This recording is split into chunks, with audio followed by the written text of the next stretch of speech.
Hello friends, welcome back to my channel the educational overview. आइए बात करते हैं द करंट अफेयर शो। 9 सितंबर के करंट अफेयर शो की बात करते हैं कि देखते हैं क्या स्पेशल है आज के करंट अफेयर शो में। उसके पहले अगर आपको मेरी ये वीडियो पसंद आती हो तो प्लीज़ मेरे चैनल को सब्सक्राइब करें, वीडियो को लाइक और शेयर करें, और हाँ, बेल आइकन प्रेस करना ना भूलें क्योंकि न्यू नोटिफिकेशंस के लिए बेल आइकन ज़रूरी है। आइए बात करते हैं फर्स्ट पे। फर्स्ट है क्या, 8 सितंबर 2022 को प्रधानमंत्री नरेंद्र मोदी जी ने नेताजी सुभाष चंद्र बोस जी का प्रतिमा का अनावरण कहाँ किया है। तो आपको हम बता दें, जो हाल ही में हमारे प्रधानमंत्री जी हैं मिस्टर नरेंद्र मोदी, उन्होंने नेताजी सुभाष चंद्र बोस के प्रतिमा का अनावरण किया है। जो प्रतिमा जो है वो ग्रेनाइट की बनी हुई प्रतिमा है, वो इंडिया गेट के अंदर किया गया है। आइए इसमें बात कर लेते हैं कुछ क्या है, क्या इसमें स्पेशल है। तो आपको बता दें, एक सेंट्रल विस्टा पुनर्विकास परियोजना है। आपने नाम सुना होगा, सेंट्रल विस्टा पुनर्विकास परियोजना, जिसके अंतर्गत इस योजना के जो अंतर्गत है जो नया संसद भवन का निर्माण हो रहा है, और इसमें राजपथ का नाम बदलकर कर्तव्य पथ रख दिया गया है। क्यों रखा गया है? क्योंकि औपनिवेशिक मानसिकता से आज़ादी के लिए, क्योंकि अंग्रेजों के ज़माने का जो राष्ट्रपति इंडिया गेट से जो राष्ट्रपति भवन तक का जो रास्ता था उसको राजपथ बोलते थे, बट ये औपनिवेशिक एक हमारी मानसिक आज़ादी नहीं थी। इस आज़ादी से पार पाने के लिए हमने ये नाम, इस राजपथ का नाम बदल के कर्तव्य पथ रखा है माननीय श्री नरेंद्र मोदी जी द्वारा, और इसका भी निर्माण सेंट्रल विस्टा पुनर्विकास परियोजना के तहत ही हुआ है। और इसी के तहत ही नेताजी जो सुभाष चंद्र बोस की जो प्रतिमा का अनावरण किया गया है वो भी सेंट्रल विस्टा पुनर्विकास परियोजना के तहत ही किया गया है, और ये इंडिया गेट पे किया गया है नई दिल्ली में। जिसकी ऊंचाई जो है, प्रतिमा का जो ऊंचाई है वो 28 फीट ऊंचाई है, और ये ग्रेनाइट की बनी हुई प्रतिमा है। आपको बता दें, जो नया संसद भवन का जो निर्माण हो रहा है वो टाटा कंपनी के द्वारा किया जा रहा है। इसका जो टेंडर है वो टाटा कंपनी ने लिया है।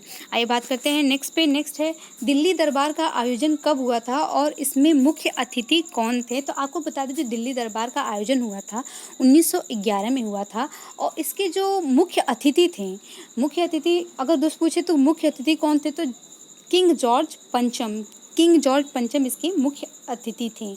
फॉरवर्ड ब्लॉक की स्थापना किसने की थी। तो दोस्तों, आपको ये कोई पूछता है तो कि बहुत सारे कॉम्पिटिटिव एग्जाम्स में ऐसे क्वेश्चंस आते हैं कि फॉरवर्ड ब्लॉक की स्थापना किसने की थी। तो आपको बता दें, ये नेताजी सुभाष चंद्र बोस ने किया था 1939 में किया था। हरिपुरा अधिवेशन की जो अध्यक्षता भी नेताजी सुभाष चंद्र बोस के द्वारा की गई थी 1938 में। और पराक्रम दिवस आपको याद होगा कि जो हमारे नेताजी सुभाष चंद्र बोस जी का जो जयंती है 23 जनवरी को, ये इन्हीं के जयंती के अवसर पर यह पराक्रम दिवस मनाया जाता है, नेताजी सुभाष चंद्र बोस की जयंती पर। आइए बात करते हैं नेक्स्ट पे, इंडियन स्ट्रगल पुस्तक। तो बता दें, ये पुस्तक के लेखक, मतलब ये पुस्तक के जो आधार है वो नेताजी सुभाष चंद्र बोस द्वारा लिखी गई थी। इंडियन स्ट्रगल पुस्तक है। और जो नेताजी अवार्ड 2022 है, बहुत ही इंपॉर्टेंट क्वेश्चन है क्योंकि 2022 का ये करंट है एकदम, कि नेताजी से जो अवार्ड है वो शिंजो आबे, जो जापान के पूर्व प्रधानमंत्री थे, और जो सन 2021 में, और शिंजो आबे जी को जो सन 2021 में है पद्म विभूषण से भी सम्मानित किया गया था। और ये जापान में सर्वाधिक लंबे समय तक कार्यकाल के प्रधानमंत्री थे। हाल ही में इनका निधन हो गया है। क्योंकि गोली लगने से इनकी निधन हो गई है। नारा जापान के अंदर इन्होंने एक सभा में इनको गोली मार के इनकी हत्या कर दी गई है। सुभाष चंद्र बोस आपदा प्रबंधन पुरस्कार। तो आपको बता दें, जो सुभाष चंद्र बोस आपदा प्रबंधन पुरस्कार थी वो 2 श्रेणियों में है। जो व्यक्तिगत श्रेणी में प्रोफेसर विनोद को दिया गया है, और संस्थागत श्रेणी में इसको गुजरात आपदा प्रबंधन को दिया गया है। आइए बात करते हैं नेक्स्ट पे, हाल ही में किस राज्य सरकार ने पुधुमई पेन योजना शुरू की है। तो आपको बता दीजिए, जो पुधुमई पेन योजना है वह क्लास 5 से क्लास 12 की बालिकाओं से रिलेटेड है।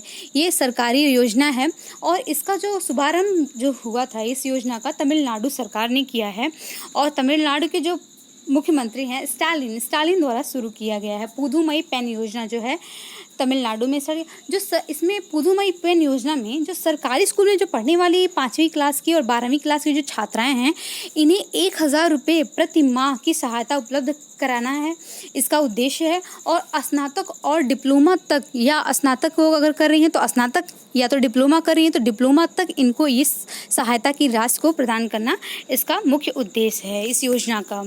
आइए बात करते हैं पीएम श्री योजना। तो आपको बता दीजिए, पीएम श्री योजना है, ये 14,500 स्कूलों के विकास के लिए यह योजना स्टार्ट की गई थी 5 सितंबर 2022। इसी शिक्षक दिवस के अवसर पे इसकी शुरुआत की गई है पीएम श्री योजना। नीपम तो आपको ये पता होगा, नीपम जो बौद्धिक संपदा होती है, इंटेलेक्चुअल प्रॉपर्टीज़ जो होती हैं हमारी, as like trademark, copyright, patent, इनके विकास के लिए ये नीपम योजना का शुरुआत किया गया है। नल्ला थम्बी कलाई सेल्वी बहुत इम्पॉर्टेंट है। नल्ला थम्बी कलाई सेल्वी जो हैं CSIR council for scientific and industrial research की जो पहली महिला निदेशक हैं नल्ला थम्बी कलाई सेल्वी, और इसकी जो स्थापना हुई थी 1942 में हुई थी। और इसके जो हेड खुद पीएम हैं, प्रधानमंत्री मोदी हैं, इसके हेड पीएम ही हैं। और आपको बता दें ये परमानेंट हेड हैं कि पीएम इनके परमानेंट हेड हैं, CSRI के परमानेंट हेड प्रधानमंत्री मोदी जी हैं। मुफ्त नाश्ता कार्यक्रम, तो आपको बता दें मुफ्त जो नाश्ता कार्यक्रम है वो तमिलनाडु सरकार द्वारा स्टार्ट की गई थी। मिड डे मील में नाश्ता को उपलब्ध कराना इसका उद्देश्य था। आइए बात करते हैं किस राज्य को संस्कृति के लिए सर्वश्रेष्ठ गंतव्य का अंतर्राष्ट्रीय यात्रा पुरस्कार 2023 प्रदान किया जाएगा। तो आपको बता दें ये जो बहुत इंपॉर्टेंट है, क्योंकि हमारे कल्चर को बहुत ज़्यादा रिप्रेजेंट करता है न्यूज़, क्योंकि ये कल्चर से हमारे रिलेटेड है। और India is a country of culture. आपको पता होगा कि भारत संस्कृति का देश है, विविधताओं का देश है। तो आपको बता दें ये पश्चिम बंगाल को दिया जाएगा। क्यों दिया जाएगा? क्योंकि पश्चिम बंगाल में दुर्गा पूजा, बहुत सारी ऐसे कल्चरल चीज़ें होती हैं, वहाँ के खान पान, वहाँ का वेशभूषा, डांस वगैरह इस पे मैटर करता है। तो संस्कृति के लिए सर्वश्रेष्ठ गंतव्य 2023 का जो पश्चिम बंगाल दिया गया है, और यह खुशखबरी वहाँ की खुद के मुख्यमंत्री ममता बनर्जी द्वारा यह सूचना दिया गया है, ट्वीट करके यह बताया गया है। 2023 में यह बर्लिन, आपको अगर कोई पूछता है कि यह कहाँ दिया जाएगा, तो आपको बता दें ये 2023 में बर्लिन के अंदर, जो जर्मनी है, जर्मनी के अंदर यह दिया जाएगा। और आपको बता दें हाल ही में जर्मनी में एक सम्मेलन हुआ था, G7 सम्मेलन, इसकी अध्यक्षता भी खुद जर्मनी ने ही किया था। मोस्ट इंपॉर्टेंट क्वेश्चन है G7 सम्मेलन की अध्यक्षता कौन किया था? तो आपको बता दें G7 जो सम्मेलन है उसकी अध्यक्षता खुद जर्मनी ने किया था। और जगदीश धनखड़ कहाँ के राज्यपाल थे? आपको याद होगा कि जो हमारे उपराष्ट्रपति वर्तमान में जो नए बने हैं, वो जो जगदीश धनखड़ जी हैं, वो पहले पश्चिम बंगाल के राज्यपाल थे, और वर्तमान में यह 16वें क्रम के राष्ट्रपति हैं। बट व्यक्ति के तौर पे यह 14वें क्रम के राष्ट्रपति हैं व्यक्ति, क्योंकि डॉक्टर हामिद अंसारी और डॉक्टर सर्वपल्ली राधाकृष्णन ये दो बार उपराष्ट्रपति का पद संभाले थे। आइए बात करते हैं नेक्स्ट है भारत की पहली गति शक्ति कार्गो टर्मिनल कहाँ है? तो आपको बता दें ये आसनसोल पश्चिम बंगाल के अंदर है आसनसोल पश्चिम बंगाल के, जिसमें 7 गति शक्ति में 7 इंजन लगाए गए हैं। नवीनतम अमूर्त धरोहर, तो आपको बता दें पश्चिम बंगाल की दुर्गा पूजा को दिया गया है जो 14वें क्रम का अमूर्त धरोहर है। पश्चिम बंगाल का दुर्गा पूजा मोस्ट इंपॉर्टेंट है, बहुत इंपॉर्टेंट है, क्योंकि दुर्गा पूजा काफ़ी डिमांडेड है पश्चिम बंगाल में और पूरे भारत में। विश्व का सबसे बड़ा वैदिक तारामंडल, तो आपको बता दें ये पश्चिम बंगाल के मायापुर जिले में विश्व का सबसे बड़ा वैदिक तारामंडल स्थित है। और यह कंबोडिया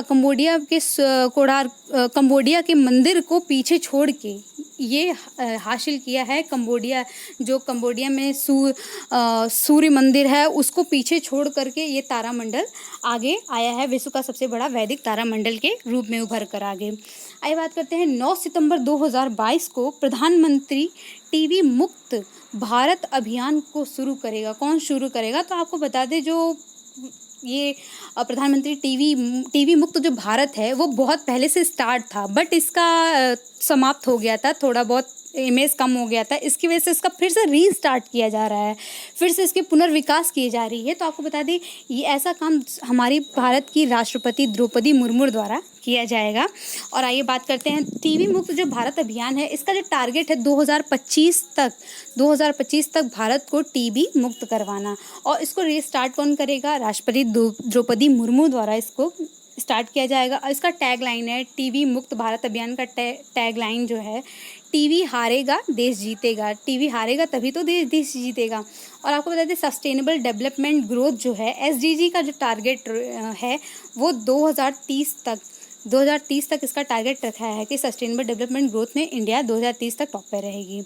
निश्चय मित्र पोर्टल, निश्चय आपको पता है छः में टीबी रोग को ही बोलते हैं, ट्यूबरोक्लोसिस को ही छः बोलते हैं। तो आपको बता दें जो आज द्रौपदी मुर्मू द्वारा जो टीबी मुक्त अभियान स्टार्ट किया गया है 9 सितंबर से, उसका जो निश्चय मित्र पोर्टल है उसी दिन वो इसका शुभारंभ भी करेंगी। किसके लिए? टीबी की रोकथाम के लिए इसका शुभारंभ करेंगी द्रौपदी मुर्मू द्वारा निश्चय मित्र पोर्टल को शुरू किया जाएगा। आइए बात करते हैं कुछ टीबी के बारे में। टीबी जो होता है बीसीजी क्या होता है? बैसिलस कॉलमेंट गुरीन, इसका बीसीजी का फुल फॉर्म होता है बैसिलस कॉलमेंट गुरीन इसका है। और वह ये टीका है किसका है? ट्यूबरोक्लोसिस का यह टीका है टीबी का यह टीका है। बीसीजी का टीका जो बच्चों को लगाई जाती है, बचपन में ही लगा दी जाती है। विश्व टीबी दिवस, तो आपको बता दें जो विश्व टीबी दिवस है 24 मार्च को मनाया जाता है। और आप ये जानते होंगे दोस्तों, अगर कोई आपसे पूछे कि ये टीबी किससे होती है तो आपको बता दीजिए ये जीवाणुओं के द्वारा होती है। और कौन सा जीवाणु है? माइक्रोबैक्टीरियम जीवाणु के द्वारा यह टीबी होता है। और जीवाणु की खोज किसने की थी? रॉबर्ट कोच द्वारा की गई थी। इन्हीं के जन्मदिन के अवसर पर विश्व टीबी दिवस 24 मार्च को मनाया जाता है। मलेरिया उन्मूलन लक्ष्य, जो मलेरिया का उन्मूलन लक्ष्य है वह 2030 तक है। और मलेरिया जो दिवस है वो 25 अप्रैल को मनाया जाता है। और जो मलेरिया जो रोग है वो प्रोटोजोआ के द्वारा होता है, जिसमें कौन सा प्रोटोजोआ है? प्लाज्मोडियम प्रोटोजोआ के कारण मलेरिया होता है। और प्लाज्मोडियम की जो खोज है रोनाल्ड रॉस ने की थी।